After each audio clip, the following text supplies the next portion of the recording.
कल के लेक्चर में हम लोग इन दो मतों की समीक्षा कर रहे थे। पूर्व मीमांसा दर्शन के दोनों मतों के, भाट मत और गुरु मत की समीक्षा कर रहे थे।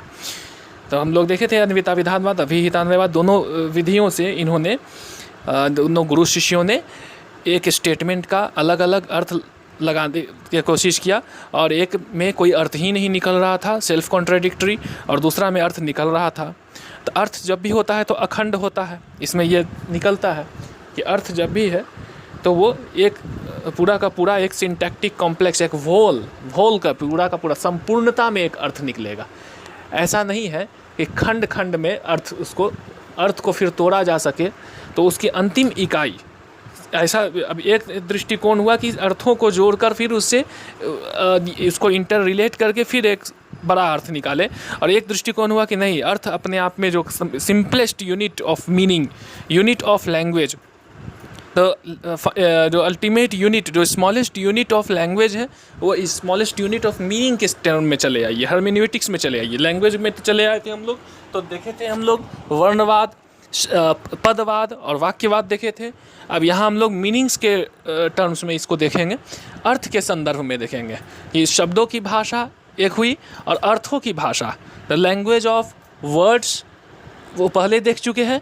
अब हम लोग को लैंग्वेज ऑफ मीनिंग्स में देखना है। तो लैंग्वेज ऑफ मीनिंग्स जब मीनिंग्स के टर्म्स में आते हैं तो इसमें हम लोगों को स्मॉलेस्ट यूनिट ऑफ मीनिंग, जब हम कोई भी टेक्स्ट है, भाषा के द्वारा जो कुछ भी कहा जा सकता है, उसका अंतिम इकाई, वो अंतिम इकाई कौन सा, माने वो अंतिम इकाई जब भाषा में व्यक्त करेंगे तो कैसे, किस चीज़ में व्यक्त होगा, शब्द में अथवा वाक्य में। तो इसी पर ये दोनों मतों, अब इसमें अलग अलग अर्थों को जोड़कर, अब देखें कि अर्थों को जोड़कर यदि हम ये देख रहे हैं, वाक्य का अर्थ निकालने में मुश्किल हो गया। लेकिन अर्थों को जोड़े नहीं, पूरे वाक्य का अर्थ हम ऐसे समझने की कोशिश करें, इस पूरे वाक्य को एक बार में सुनकर जो उससे सहजता से जो अर्थ निकल रहा है, वो उस अर्थ को जान ले, और ये उसके लिए उस पूरे वाक्य को इंटर रिलेट करना होता है, सारे वर्णों को इंटर रिलेट करके डायरेक्ट वाक्य में कन्वर्ट करना होता है, ना कि पहले शब्द में उसके बाद वाक्य में, डायरेक्ट उसको सेंटेंस में कन्वर्ट करना होता है। यदि वर्ड को हम लेके भी चलते हैं तो वर्ड उसमें अर्थ की अंतिम इकाई नहीं है, वो अर्थ को प्रकट करने के लिए अन्य शब्द की इसकी अपेक्षा रखता है। वो एक शब्द यदि उसको अर्थ उसे प्रकट करना है तो उसे अन्य शब्द के साथ जुड़ना पड़ता है, उसको अर्थ प्रकट करने के लिए, अर्थवान बनने के लिए। अपने आप में किसी एक शब्द का कोई अर्थ नहीं है। यदि हम कहें कि जैसा कि कल भी एक उदाहरण ले रहे थे कि कलम, तो कलम शब्द बोलने से क्या हुआ, कोई अर्थ नहीं निकला। कलम के आगे कुछ वर्ब लगाना होता है, जैसा कि मीमांसा दर्शन बताए कि वो वर्ब को, क्रिया को, मीनिंग का जो सबसे प्राण, मतलब सबसे मेन चीज़ मानता है वो है क्रियापद को, सबसे ज़्यादा महत्व देता है वर्ब को। तो वर्ब इसमें सबसे इम्पॉर्टेंट है। सेंटेंस का सबसे जो मोस्ट इम्पॉर्टेंट जो एसेंस है, जो सेंटेंस बनने के लिए ज़रूरी है, वो है इसमें क्रियापद। नाउन नहीं, केवल नाउन नहीं, गवाना या गाय ले आओ, तो गाय केवल बोलने से नहीं होगा, उसके साथ आगे कोई वर्ब जरूर लगाना होगा, कि कोई क्रिया है, कि उससे संबंधित कोई कौन सी क्रिया उसमें जुड़ा हुआ है, तभी वो वाक्य बनता है। वाक्य का ये है, दोनों, एक नाउन भी है और एक वर्ब भी है, इन दोनों को मिलाकर वाक्य उसका अंतिम अर्थ की अंतिम इकाई। जब भी कोई सेंटेंस होगा, वर्ब का जो है, तो वर्ब भी नाउन की अपेक्षा रख सकता है, नाउन वर्ब की अपेक्षा रख सकता है। कि एक इम्पेरेटिव इंजंक्शन हमने दिया, इम्पेरेटिव एक सेंस तो कहा, तो लेकिन वो किस संदर्भ में कहा, किस बारे में कहा, वो उसमें मेंशन, उसको रिलेट करना होगा। उस अर्थ को, उस अर्थ को, उसी अर्थ को स्पष्ट करने के लिए, प्रकट करने के लिए, उसे अन्य शब्द से जुड़कर ही वो प्रकट कर सकता है। सिंटैक्टिक कॉम्प्लेक्स एज होल, ये पूरा का पूरा कंप्लीट एक ही अखंड सेंस होता है, वो उसको फिर फर्दर नहीं तोड़ा जा सकता है। तो ये मत है अन्विता विधानवाद। अन्वित होता है, ये सब अखंड होता है, आपस में जुड़ा हुआ, पहले से ये अखंड है, वो अलग अलग नहीं है जिसको कि जोड़ा हुआ।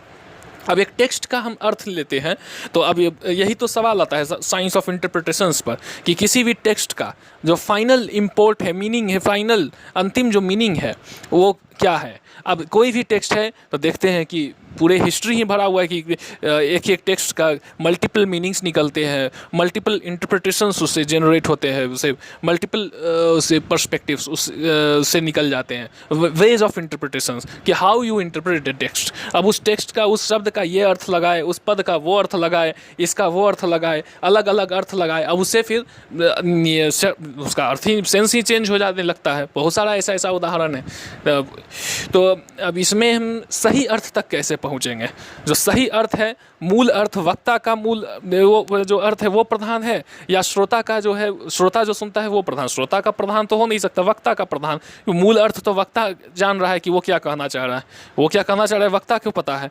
तो वक्ता को पहले से वो अर्थ पूरा का पूरा ज्ञात है, वो पूरा का पूरा एक विचार, और उसको जब वो प्रकट कर रहा है तो वो एक अखंड विचार होता है जिसको कि वो शब्द के द्वारा प्रकट कर रहा है। तो अन्विता विधानवाद को वक्ता की नज़र से देखे, वक्ता के तरफ से देखे, तो ये अन्विता विधानवाद सही होता है। क्योंकि हम, यदि हमें कुछ कहना है तो कहने से पहले हम ये जान रहे हैं कि हम क्या कहना चाह रहे हैं, हमारे दिमाग में वो विचार पहले से वो स्पष्ट है, और उस विचार को जब हम भाषा में प्रकट कर रहे हैं तो वो एक ही अखंड अर्थ है जिसको कि भाषा में कई वर्ण और कई शब्द के माध्यम से एक ही उसी अर्थ को प्रकट कर रहे हैं। एक अर्थ को प्रकट करने के लिए मल्टीपल शब्दों का सहारा ले रहे हैं। एक पद, एक ही पद नहीं, एक से अधिक पद। पद और शब्द में अंतर जानते होंगे, लॉजिक में है कि शब्द दो, पद में एक से अधिक शब्द हो भी सकते हैं। जो डिनोटेशन, डिनोट करना, किसी एक पदार्थ को डिनोट करना और उसके कई गुणों को कॉनोट करना, connotation and denotation of a term. वो एक टर्म का होता है, उस टर्म में एक से अधिक शब्द भी हो सकते हैं। जैसे मान लीजिए कि द प्रेसिडेंट ऑफ इंडिया मान लिया, तो इसमें एक से अधिक शब्द है लेकिन टर्म एक ही है। तो एक टर्म ये is a set of word, एक वर्ड और ए सेट ऑफ वर्ड्स, दोनों कह सकते हैं, वर्ड और a set of words that can be used as the subject and predicate in a proposition. ऐसा ही उसकी व्याख्या है। तो अब हम टर्म या शब्द या फिर टर्म, पद, इसका जब प्रयोग कर रहे हैं तो अन्य पदों से भी जोड़कर तब हम उसी अर्थ को जो हमारे दिमाग में पहले से है उसको प्रकट करना है। उस सेंस को जब हमें एक्सप्रेस करना है भाषा में, तब हम उसको भाषा में प्रयोग करके उस अर्थ को हम प्रकट कर रहे हैं। तो यहाँ हमारे तो पहले से वो अखंड अर्थ है, वो पहले से प्राप्त है, वो हमारे अंदर है, उसके बाद उसको ये बोल रहे हैं या लिख रहे हैं। तो वक्ता के नज़र से देखिए, वक्ता के तरफ से, ऑथर के साइड से ये अन्विता विधानवाद का मत सही है। किंतु श्रोता की नज़र से देखिए तो श्रोता एक एक वर्ण को सुन रहा है, एक एक अक्षर को पहले सुन रहा है, कान में जो एक एक अक्षर जा रहा है, एक एक अक्षर को जोड़कर फिर वो शब्द, उन शब्दों को रिलेट कर रहा है, शब्दों को रिलेट वो अपने तरीक़ा से कर रहा है। रिलेट करके वो अर्थ जो निकाल रहा है, वो संभव है कि वक्ता ने जो अर्थ प्रकट करने के लिए वो वाक्य को कहा था, उससे वो अर्थ ना निकाल कर कोई अन्य अर्थ से कोई भिन्न अर्थ समझ ले, कोई भिन्न अर्थ निकाल ले, उन्हीं शब्दों को भिन्न तरीके से को रिलेट करके।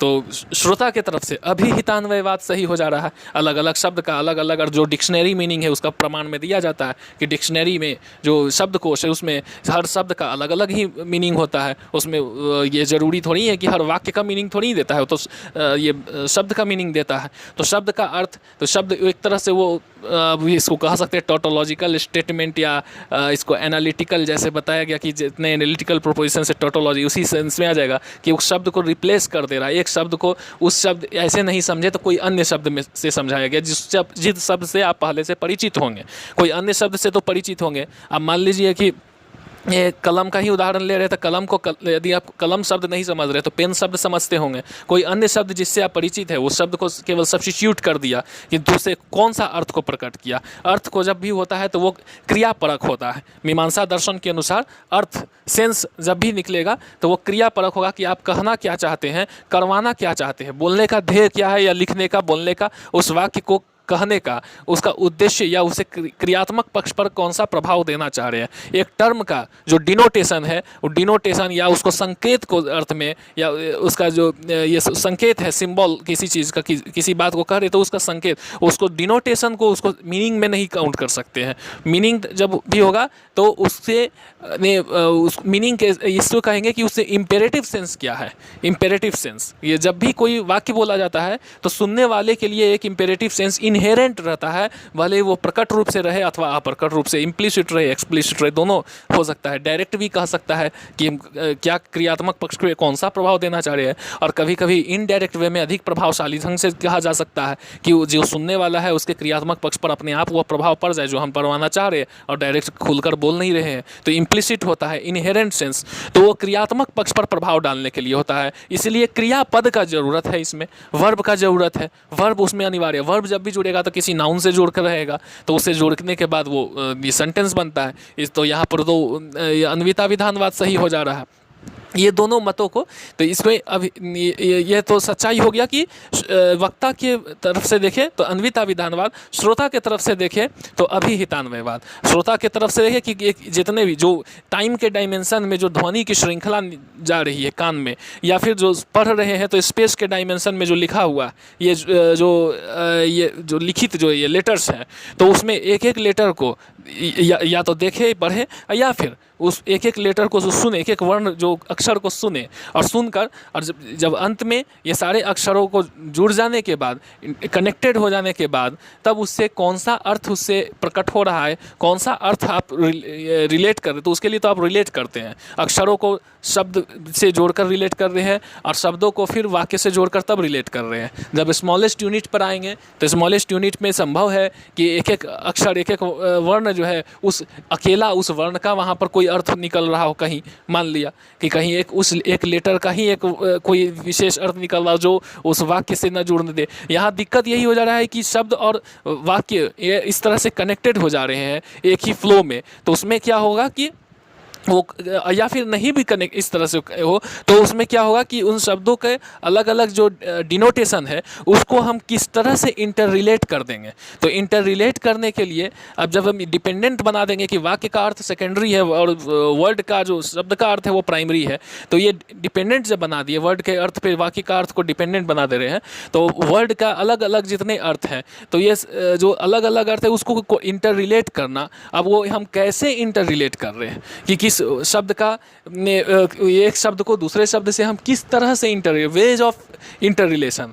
तो वेज ऑफ इंटर रिलेशन जब हमारा भिन्न हो सकता है, जितने भी श्रोता है, जितने भी पाठक है, वो क्या करेंगे कि उन पदों का द्वारा जो ये संकेत जो किए गए उनको क्या करेंगे कि वो भिन्न पदों के साथ वो अपने तरीका से इंटर रिलेट करेंगे, और उससे अपना एक अलग अलग अर्थ निकाल लेंगे, सभी अपने अलग अलग मीनिंग्स उससे निकाल लेंगे, और मल्टीपल मीनिंग्स, उसमें स्कोप फॉर मल्टीपल मीनिंग्स होगा। वही डेथ ऑफ ऑथर वाला कंसेप्ट आ जा रहा है कि स्कोप फॉर मल्टीपल मीनिंग्स, कि इसमें कई मीनिंग्स निकल जाए, क्लैश ऑफ मीनिंग्स, फिर clash of opinions, clash of ideas, यहीं से जनरेट हो जाता है।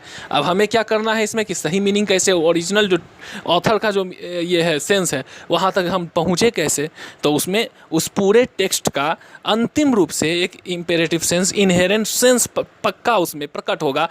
ये ऐसा तो होना नहीं चाहिए कि उसमें कोई इम्पेरेटिव सेंस प्रकट ना हो रहा, कि वो आपके क्रियात्मक पक्ष पर कौन सा प्रभाव देना चाहता है, उस पूरे ग्रंथ को लिखने का उद्देश्य क्या है। इतना बड़ा ग्रंथ लिखता है तो लिखने के पीछे, मेहनत करने के पीछे क्या उसका उद्देश्य है। उस समाज को इसके क्रियात्मक पक्ष पर एक प्रकार का सत्ता का वो अभिव्यक्ति है कि एक मत ये कहता है कि नॉलेज और पावर को इंटर रिलेट किया जाता है, कि ज्ञान एक तरह के सत्ता ही है, तो वो एक सत्ता की अभिव्यक्ति यहाँ पर हो जा रहा है कि वो उससे क्रियात्मक एक तरह का ऑर्डर या इंजंक्शन, तो वो क्या करवाना चाहता है ये तो कम से कम उस टेक्स्ट में क्लियर होना ही चाहिए। अब वो जब क्लियर है तो उससे इंटर रिलेट करके उसके बेसिस पर ही सारे एक एक जितने भी प्रोपोजिशंस है उसका हम लोग अर्थ निकालेंगे, वो सारे प्रोपोजिशंस का अर्थ निकालेंगे। यदि एक प्रोपोजिशन का अर्थ स्पष्ट नहीं हो रहा है तो उसमें अन्य उसी पैराग्राफ में अन्य प्रोपोजिशंस होंगे, उसका तो अर्थ स्पष्ट उसमें पता चल रहा होगा, उससे इंटर रिलेट करेंगे, उससे जोड़ कर कोई अर्थ निकल रहा है उसको वहाँ पर सेट करेंगे। यदि उस पूरे पैराग्राफ का अर्थ नहीं समझ में आ रहा है तो उस पूरे चैप्टर या पूरा जो ये टेक्स्ट है उससे इंटर रिलेट करके तब उसका मतलब, ये पूरा जो टेक्स्ट है वो अपने आप में होल एक सेंस है, एक अखंड सेंस को एक्सप्रेस करने के लिए कहा गया है कि एक खास क्रिया को करवाने के लिए एक अखंड सेंस है, उसके लिए ये पूरा टेक्स्ट कहा गया है। अलग अलग उससे भिन्न जब होगा तो वो भिन्न कोई अन्य क्रिया के लिए फिर अन्य टेक्स्ट हो गए। तो इस तरह से प्रोपोजिशंस है, उसके जो स्मॉलेस्ट जो इकाई है उस मीनिंग का, वो एक इम्पेरेटिव प्रोपोजिशन होता है। वो एक अखंड अर्थ है, वाक्य का अखंड इकाई है। ये अर्थ का जो अंतिम जो इकाई है वो वाक्य द्वारा प्रकट होता है। तो ये प्रभाकर का ये भी मत है कि ये all meaningful propositions are imperative, whether वैदिक और सेक्युलर। तो इस पर हम लोग अगले लेक्चर में फिर डिस्कस करेंगे।